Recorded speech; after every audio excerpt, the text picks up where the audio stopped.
Hello, everybody. Welcome to this recorded lecture on citation. Give me a minute here to get my screen ready, and we'll get started momentarily.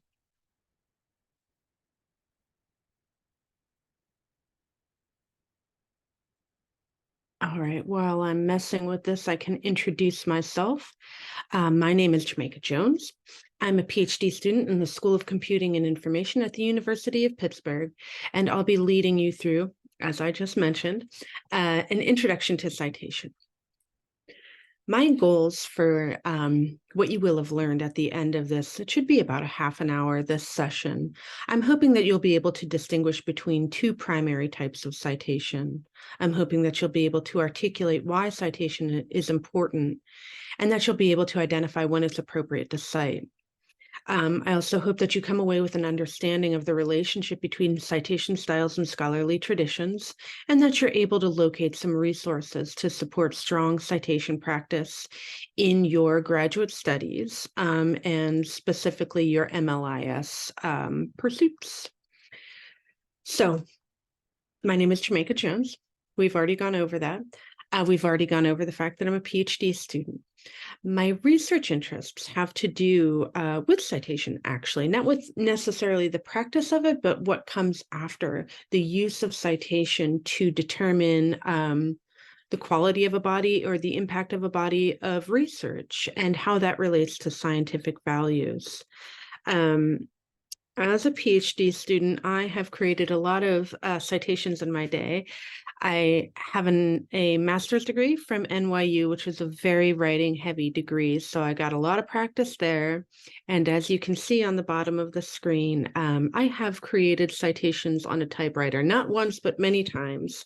I graduated high school in the 90s, and that was before most homes had laptops or PCs. Mine certainly didn't. We had a typewriter. So all the way through my high school career, when I was writing lots and lots of papers and actually developing my foundational understanding of citation as a practice, I created those suckers on typewriters, which means that I have a good understanding of how they're composed syntactically, and I also have a good understanding of how onerous they can be, which gives me a certain level of appreciation for citation management software, which I'll be introducing to you in a couple of minutes.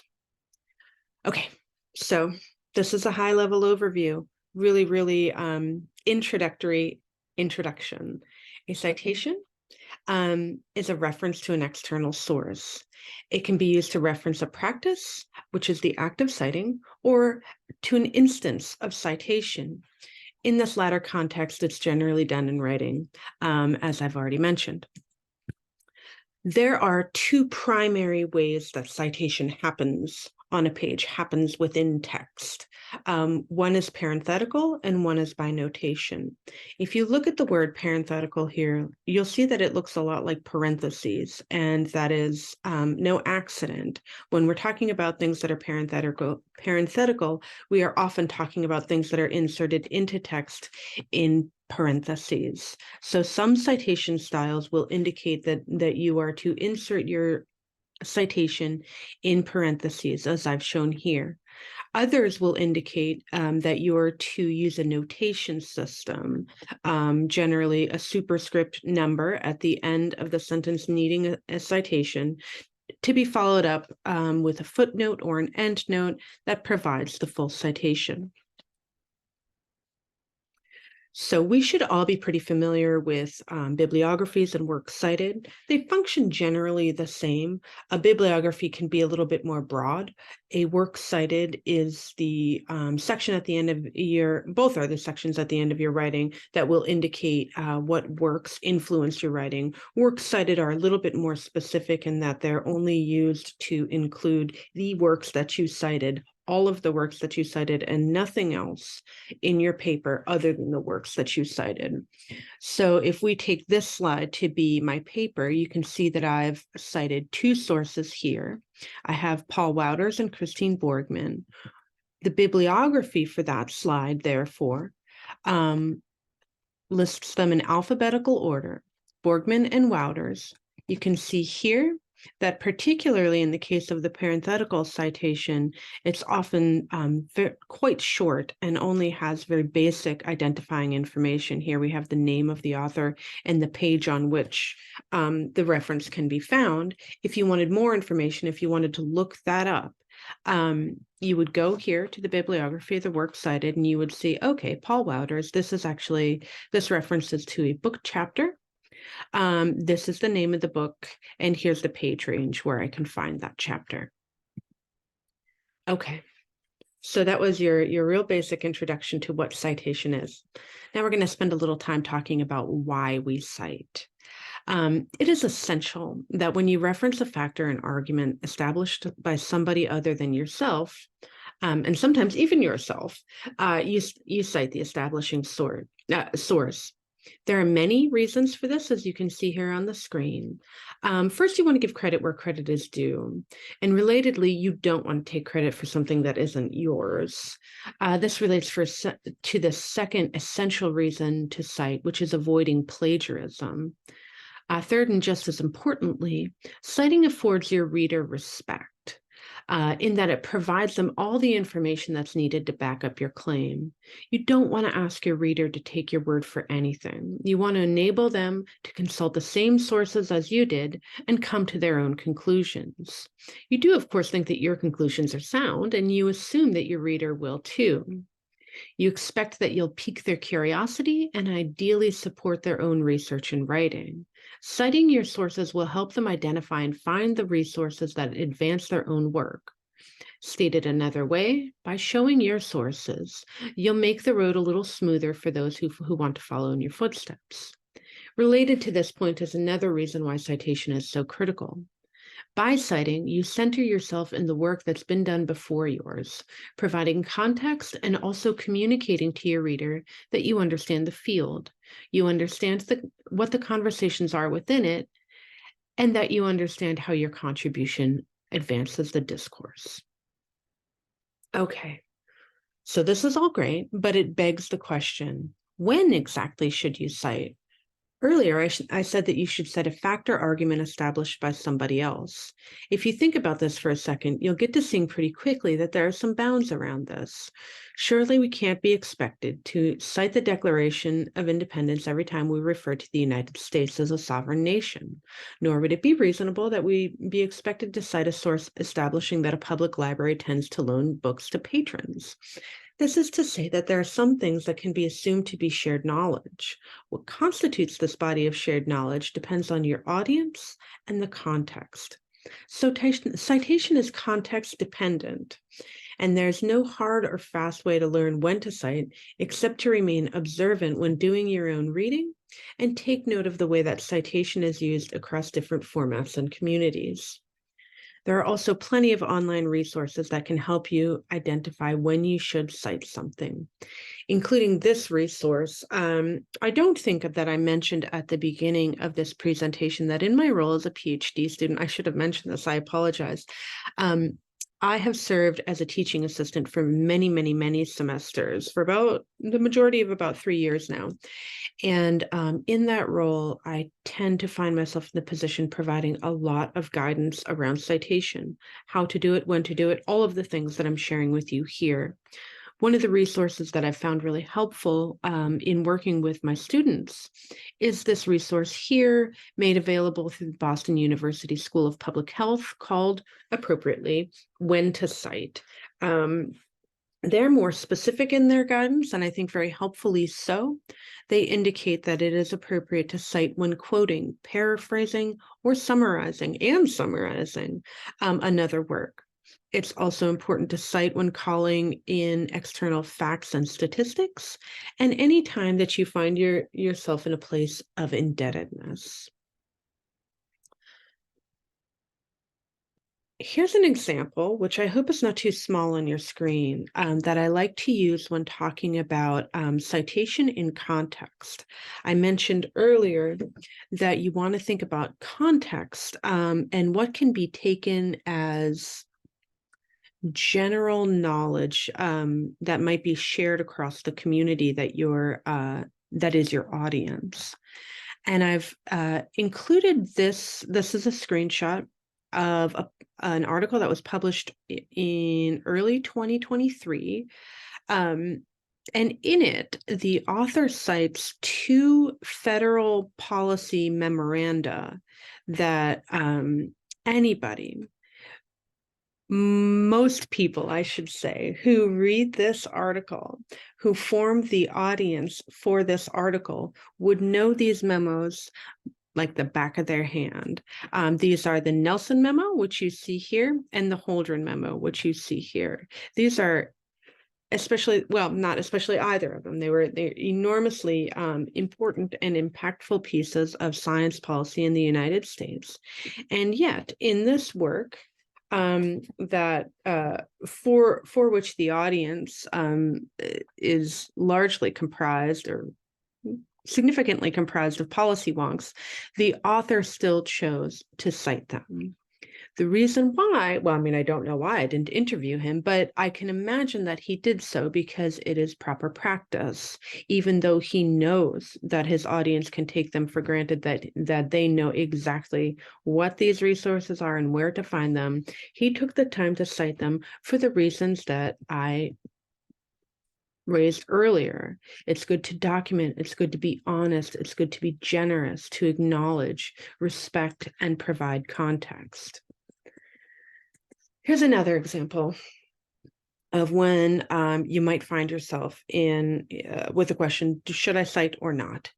This is when it comes to self-citation. You can see here that these are the authors of this article, and in their work cited, they cite a lot of their own work. Oops. There is such a thing as egregious self-citation, and it can be frowned upon in certain communities, and if it becomes egregious. But citing your own work is very, very important in moderation and when reasonable. Again, you want to remember that you don't want to ask your reader to take your word for anything. You want to provide them with all of the information necessary for them to come to their own conclusions. You also want to show your work. Remember when, in elementary school, you had to show your math.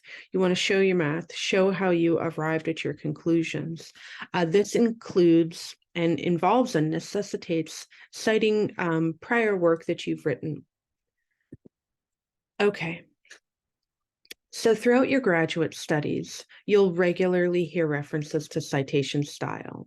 Some professors might let you know that they want you to use a specific style, while others will allow you to choose your own.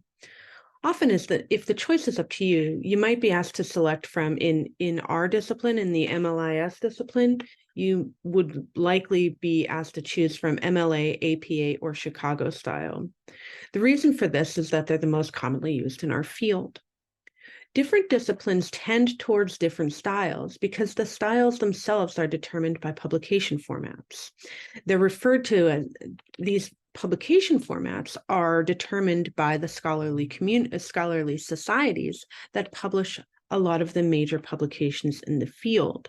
So the relationship between citation styles and scholarly practice is it's a direct line. The reason you're asked to conform to a particular style is because that's the style that the publisher needs you to conform to, so that when you submit an article for publication, it fits neatly within their style guidelines so that it can go most smoothly to publication. You might ask why that matters to you as a student. And the reason is twofold, at least twofold. One of the reasons are that you're practicing to be part of your scholarly community. The library community, the archives community, the information science communities, these are active scholarly communities that have very close relationships with scholarly publishers. And so you're practicing being part of your community, which is related to the other reason why, is that it's expected and hoped that as you become contributing members of your community, you will contribute by publishing by publishing articles and contributing to the discourse that supports your community of practice. So, how do you learn about these styles and what their rules are? Well, if you're a nerd like me, you can order the actual printed guide of the style that you prefer. I have, close to being, but not so close that I can reach it right now, a giant book about this thick that is the Chicago Manual of Style, because I prefer Chicago style.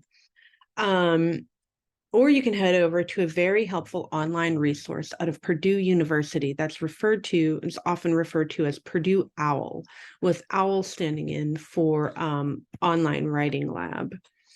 If I am going to stop my share for a second here so that I can pull this up, and I'm going to walk you through some citation resources at this point, starting with the Purdue OWL. All right, here we go. Going to try to make this fairly brief. When you go to Purdue OWL, if you want to check out the style guides by citation style or by the different style guides, you would go to Online Writing Lab. And you'll head over here to Research and Citation. And here you can see that they provide guidance for a lot of the major style guides. We're going to go to Chicago style because it's my favorite. And you can see here that there's an introduction, there's a formatting and style guide that will give you formatting and style information for not just citations, but your entire paper. And I believe that let's go here to introduction.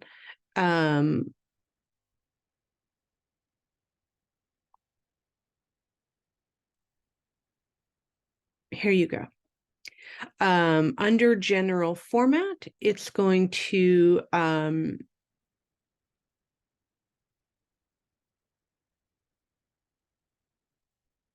give you a brief overview of how citations are generally formatted.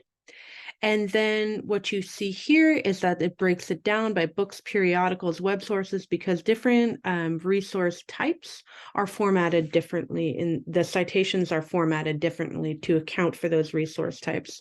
So Purdue OWL will break this all down so you can find, okay, I need to reference a book. Let me look over here to learn how to do it. There is this is where I get into, so that's what you would do if you wanted to, say, create a citation manually on a typewriter, perhaps. But if you don't want to do that, and I can assure you that if you've never done it, you don't want to do that, you can use a citation style manager. A citation managing software. For some reason, I'm forgetting how to reference it, but hopefully you get the point. There are many available. Some of the most popular, two of the most popular, I would say, are Zotero and EndNote. I use Zotero because it's open source and free. And I don't think the same is true for EndNote, although I could be wrong. What you're looking at here is my Zotero. And I've pulled up, it is not a pretty interface, I'll grant you that, but it is very powerful, and I'll show you why. Here are some of the resources that I have in my Zotero library.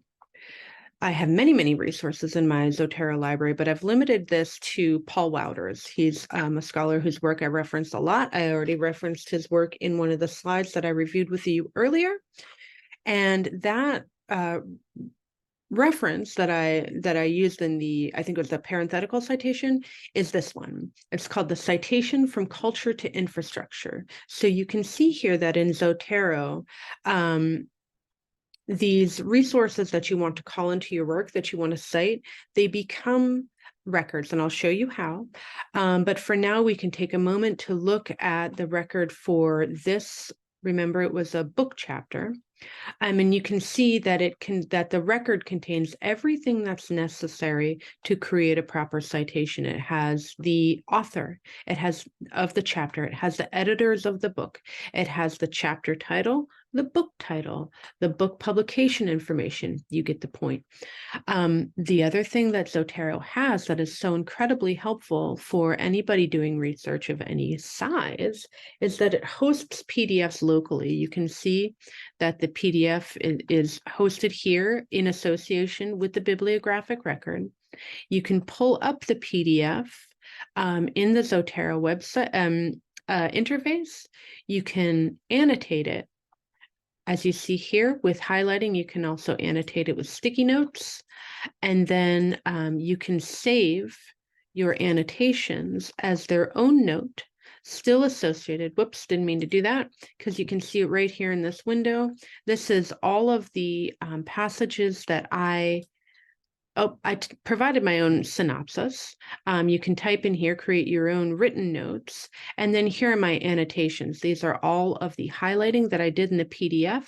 You can pull that out with just a couple clicks of a button into a note that's associated with the same record. So it's a very, very powerful research tool. How a PDF gets into Zotero is also quite simple. It's not perfect, but it's certainly better than creating them manually. What Zotero has created browser plugins. So I have this article here that I'd like to add to my Zotero. This doesn't look like much, but this is my Zotero plugin button. I'm going to save it to my library. You can add tags if you want. I don't personally use tags. And let me move back over to my Zotero.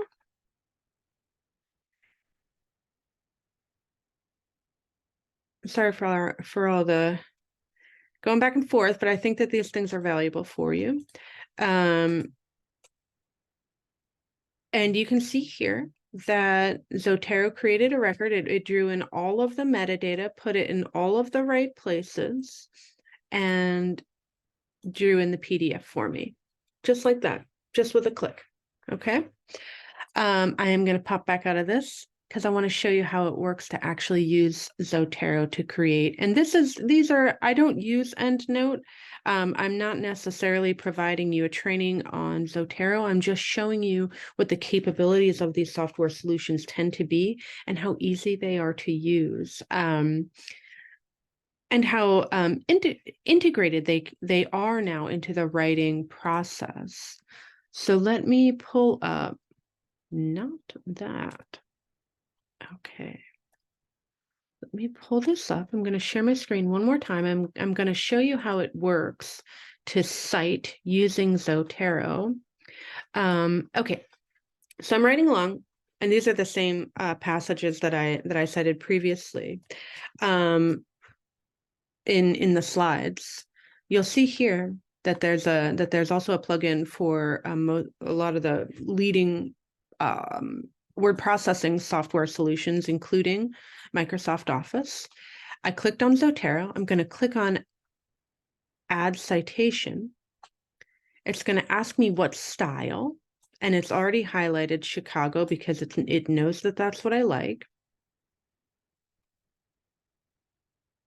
And now I'll say I want it to cite this Paul Wouters, right? And remember, it was page 52.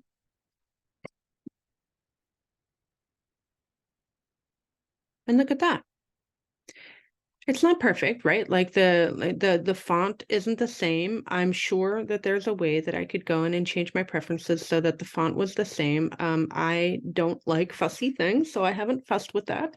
But you get the point, right? Like it just dropped, excuse me, that citation perfectly cited, where I asked it to do so. I'm going to do this one more time here. and I'm actually just making this up. I forget which Christine Borgman and which page it was. But we're just going to make that up here so that I can then show you that it will also create a works cited. Just click Add Edit Bibliography, and we can use this as our works cited page. It just creates it right there for you, perfectly cited, perfectly formatted, alphabetical, boom, in just a couple of seconds. Okay, so that was your very brief introduction to citation management software. And I'm going to return to my PowerPoint. This is the last time I'll be fussing. This is the last time I'm switching over to a new thing for you to look at. Because I want to talk about just a few more minutes here. I want to impress upon you why citation is so important as an academic practice. It's not just because your professor said so.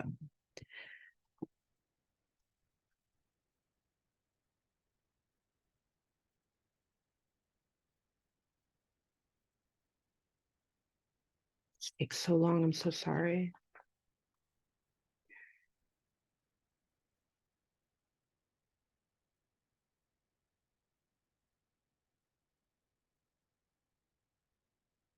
Technology is always mostly okay, never quite perfect, never quite works the way you want it to, but it's mostly okay. Okay, so we've reviewed what citation is, how it's done, and what tools can help support us in efficiently creating accurate citations. I also spent a bit of time talking about when and why we cite, and I'd like to return to that latter point for just a second. Previously, I mentioned that we cite for all the reasons you see here. We cite because doing so acknowledges the work of others and documents our own work. It also discloses to our reader where the boundary between our work and the work of others can be found. And in doing so, it places our work in broader discourses and conversations. There's another very important reason why we cite, which is credit. Now, when I was creating this slide, I cut and pasted everything to line it all up, and before I changed all the text, right? And so when I was cutting and pasting before I changed all the text, it looked like this. And I thought, actually, that's pretty good. I'm gonna keep that.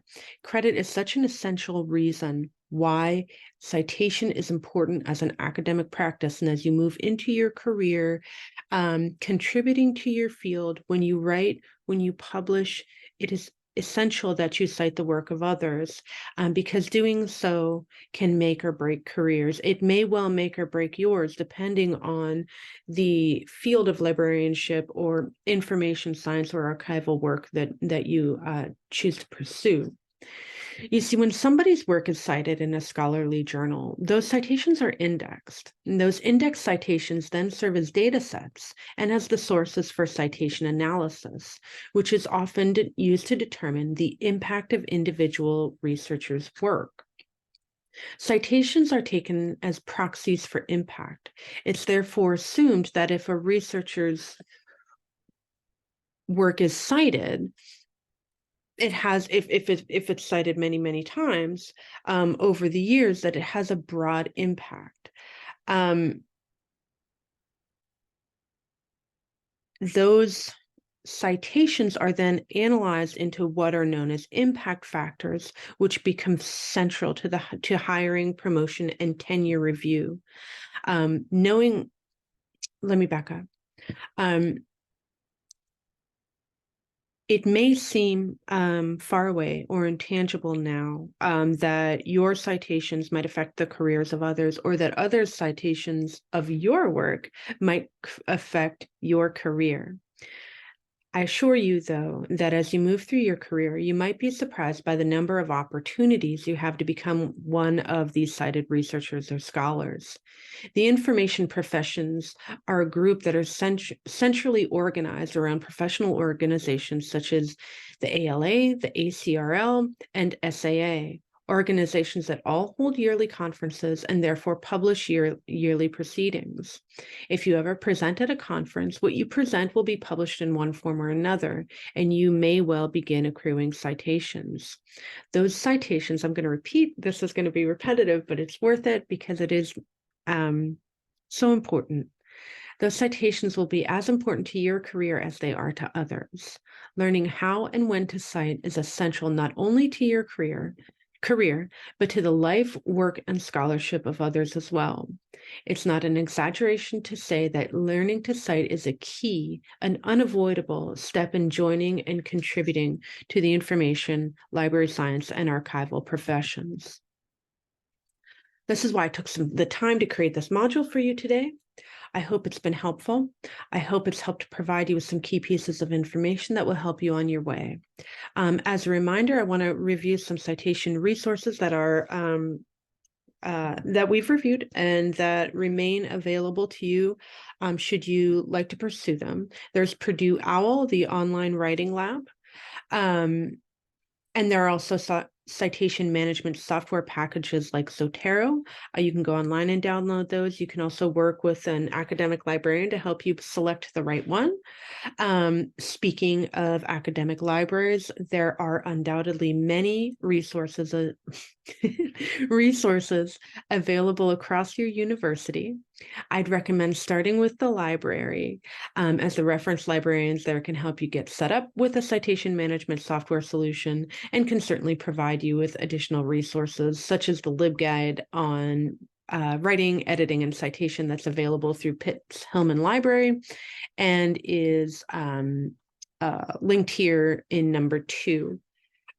Here at Pitt, and I'm sure this is the same for, across other major universities, we have a graduate writing center that offers both synchronous and asynchronous feedback. If that feedback can include, guidance on citation as well as writing style, writing effectiveness, structure, grammar, syntax, etc. So if you're here at Pitt, I encourage you to be in touch with the Writing Center. If you're at another university, I encourage you to look for the analog at your own institution. That is it for me. That is it for this module. I want to thank you so much for listening and wish you well in your career. All right. Bye all. Thanks again.